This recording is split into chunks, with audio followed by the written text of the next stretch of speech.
Everyone, I'm Dave Stoyer, and welcome today.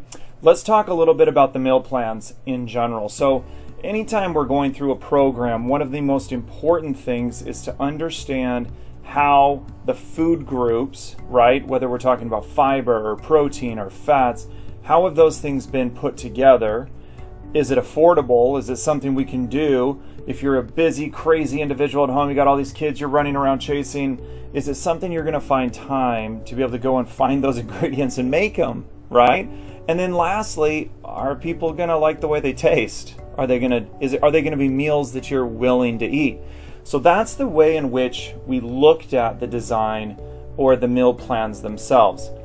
So first and foremost, these meal plans are amazingly simple to prepare. There's not really anything in this plan that will take you more than about 7 minutes of prep time. That's not much time, right? The feedback we've had, children, spouses, people really like them. They're not bland tasting foods. So number one, that criteria I think we hit, right? That people like the way they taste. Number two, it's quick prep time. You're looking at about 5 to 7 minutes, sometimes as long as 10 if you want to bake things a little bit longer. But in general, they're pretty fast in terms of their prep time.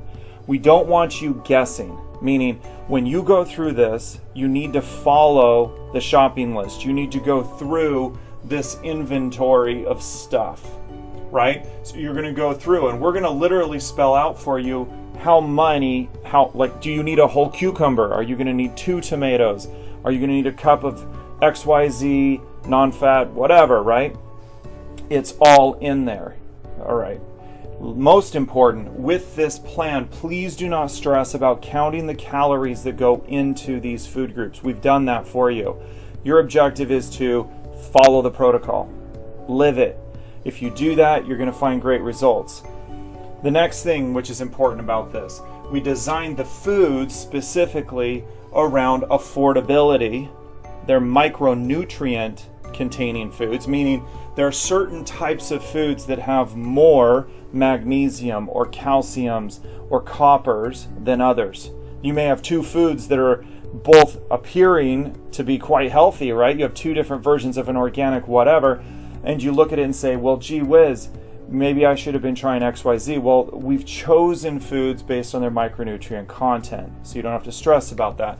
And lastly is something called their secondary nutritional value. What that means is it's not just that item of food that we care about, but rather once your body starts to break that food down, what happens to those secondary products? For instance, all the ancillary fiber that's there, the roughage that it contains, some of the additional mineral content that's there.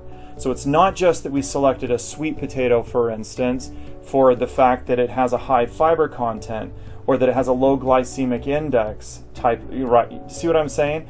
We've actually chosen it because it has secondary uses or tertiary uses. So hence the reason those are in there. One of the biggest questions that we had to solve and try and figure out was that no 2 people are the same. There are some people that are going to come into this program with a strict vegan diet, others who are vegetarian, others who are gluten sensitive, and they won't eat any gluten containing foods. So what we've done is we put together a meal replacement list, and it's not just the meal, but rather you can pull out specific items within each and every meal plan and replace them with one that fits your personal meal choices or your way in which you live. Does that make sense? So it's up to you to redefine the meal based on the replacement items. So if you were to take out, for instance, a salmon burger patty, you might want to replace it with a half a can of tuna. I'm just giving an example. So excuse me, you're going to go through and itemize those things that you need to replace, and that's totally fine. Next is probably one of the most important things on this. Please don't stress about counting the calories. We have already gone through and itemized the meal plans based on the caloric value for those specific meal plans for those 30 days, right? So each and every day is going to have a slightly different caloric value. You will find that a Monday series of 6 different things in which you're eating, right? You have your breakfast, your snack, your lunch, snack, dinner, snack.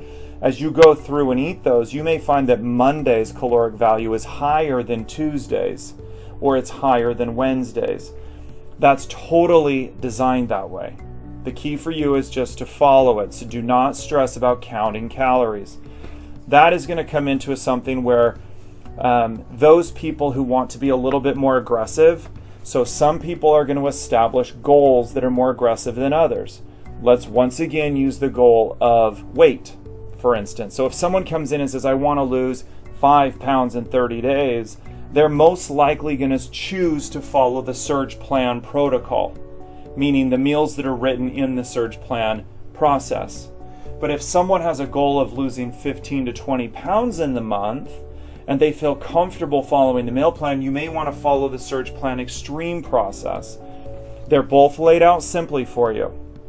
Here's what's awesome about it, is in the Surge Plan, you're going to follow all the meals. Everything's laid out, your shopping list, everything. Simply follow it. If you want to augment this at any point, it could be week 2 and you find, wow, I'm doing quite well on this program.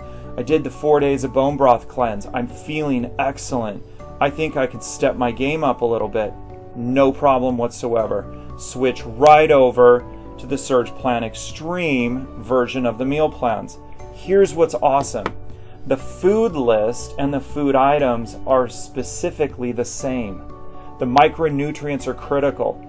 The difference is we've gone from a 1,300 calorie baseline per day, roughly, down to about an average of 1,000 calories per day. But yet you're eating the same important fats, proteins, fibers. You're getting the same micronutrients. You're simply eating a little bit less at each given meal of a specific food group. Does that make sense? You're also including on the Surge Plan Extreme the bone broth on the first day of each week. So you could establish that as your Sunday, for instance, or your Monday. We recommend doing it at the first of the week, though, so you can start off the week with that whole new cleansed process. Does that make sense? So that's the primary difference between the two. Next, super important that you do not start this plan without eliminating some of the other things or behaviors that are going to set you way back. These are not items that you're eliminating just because we want someone to lose weight. These things are critical to be eliminated based on neurochemistry and overall body health. Remember, this plan is all about resetting brain chemistry.